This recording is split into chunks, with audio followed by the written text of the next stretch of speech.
Baik, di sini ada pertanyaan terkait international strategy, khususnya terkait tarif dan kuota ya.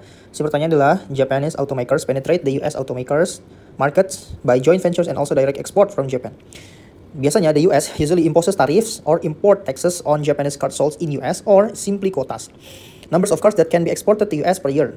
In your opinion, do Japanese automakers prefer a tariff or a quota in their US auto exports? Explain.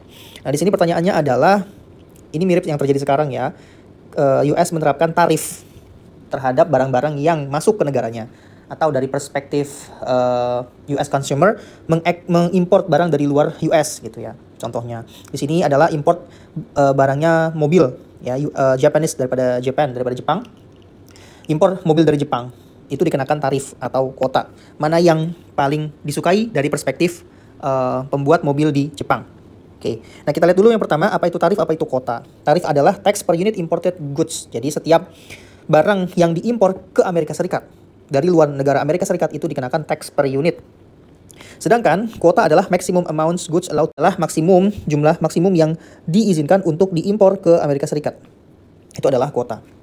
Nah berikutnya, efeknya kepada harga barang yang diimpor ke US itu apa? Yang pertama adalah tentu kalau tarif, adanya tambahan tarif atau tax ini menjadi naik ya harganya, price increase ya. Dari sisi kuota, ini karena jumlahnya dilimitasi atau dibatasi, maka karena jumlahnya turun, harganya juga naik dengan asumsi demand-nya tetap gitu kan. Dengan asumsi demand-nya tetap. Nah, siapa yang paling diuntungkan? Ya, kalau misalkan tarif, yang paling diuntungkan adalah pemerintah Amerika Serikat. Kenapa? Karena mereka mengumpulkan jumlah pajak yang meningkat gitu ya. Contoh, Indonesia ini dinaikkan tarifnya jadi 19%. Nah itu pemerintah Amerika Serikat mendapatkan keuntungan sekarang 19% gitu ya per unit barang yang masuk ke Amerika Serikat gitu. Dari sisi kota, ini paling menguntungkan automobile industry ya. Kenapa? Karena higher price of cars. Karena jumlahnya itu dibatasi, maka mereka bisa menaikkan harga. Dan ya, maka ini akan menguntungkan automobile industry di Jepang. Ya, kuota itu, tapi tidak bagi tarif. Who has the most to lose? Nah, ini dua-duanya yang paling merugi adalah siapa? Yang paling merugi adalah US consumers.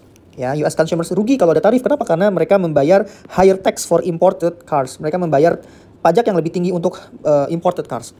US consumers juga rugi kalau misalkan ada kuota higher car price due to scarcity of cars. Karena barangnya di market sekarang lebih sedikit, maka harga mobil Jepang itu menjadi lebih mahal di Amerika Serikat. Ya, bedanya di sini adalah karena adanya scarcity ya. Kalau dalam kebijakan kuota.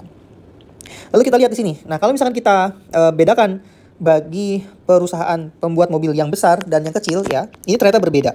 Bagi perusahaan besar seperti Toyota dan Nissan gitu ya, yang udah punya pasar yang tinggi atau yang banyak di Amerika Serikat gitu ya, mereka lebih prefer kuota. Kenapa? Karena mereka bisa meningkatkan harganya mereka ketika jumlah yang diimpor itu lebih rendah. Tetapi bagi small players seperti Honda dan Mitsubishi gitu ya, mereka itu lebih prefer tarif. Kenapa? Karena mereka bisa mengalahkan ya tarif yang dinaikkan itu dengan apa? Dengan menurunkan cost. Mereka bisa contoh misalkan bertindak lebih efisien, beroperasi lebih efisien. Sehingga harga tarif yang dinaikkan ini dilawan dengan cost yang lebih rendah. Sehingga kemudian secara rata-rata price itu akan remain atau akan sama gitu ya. Bisa menurunkan harga imported cars di US ya dengan adanya efisiensi ini. Tetapi kalau misalkan kuota yang diterapkan ini nggak akan berdampak apa-apa terhadap small player. Kenapa? Ya karena efisiensinya itu nggak akan berdampak terhadap kenaikan harga ya. Plays no roles in quota gitu.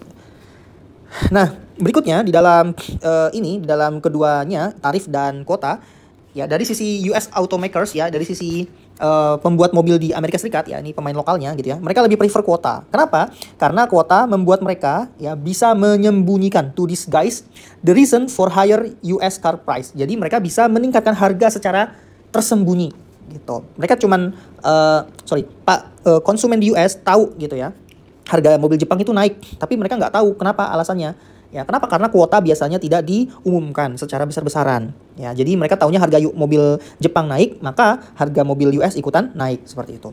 Tetapi kalau misalkan diterapkan adalah tarif gitu ya, consumer itu akan tahu lebih cepat. Ya, mereka akan tahu lebih cepat cause effect relationships between higher tariff and higher price of US and Japanese cars. Mereka akan tahu lebih cepat. Oh, kan ada tarif ya kemarin dinaikkan. Oh, berarti akan ada kenaikan di harga mobil Jepang. Nah, karena harga mobil Jepang itu naik, maka mereka juga akan tahu dengan mudah, oh pasti nih produsen-produsen US ya, mobil US juga akan menaikkan harga. Nah, di sini konsumen bisa menuduh nih ya, menuduh apa? US automakers ambil kesempatan untuk naikin harganya karena adanya tarif gitu. Sebenarnya mereka nggak terdampak terhadap tarif nih ya, produsen US nggak terdampak. Tapi karena harga mobil Jepang itu naik ya, aji mumpung mereka juga mendapatkan keuntungan, saya naikin juga di harganya gitu kan. Nah, maka ini konsumen bisa menuduh nih ya, bisa menyalahkan, oh perusahaan US lokal, pembuat mobil lokal US itu mengambil keuntungan ya dengan ikut-ikutan naikin harga. Jadi kembali ke pertanyaannya, do Japanese automakers prefers a tariff or a quota on their US auto export? It depends, apakah dia adalah big player atau small player. Kalau big player dia prefer ke kuota, ya. Kalau small player dia prefer ke tarif, seperti itu.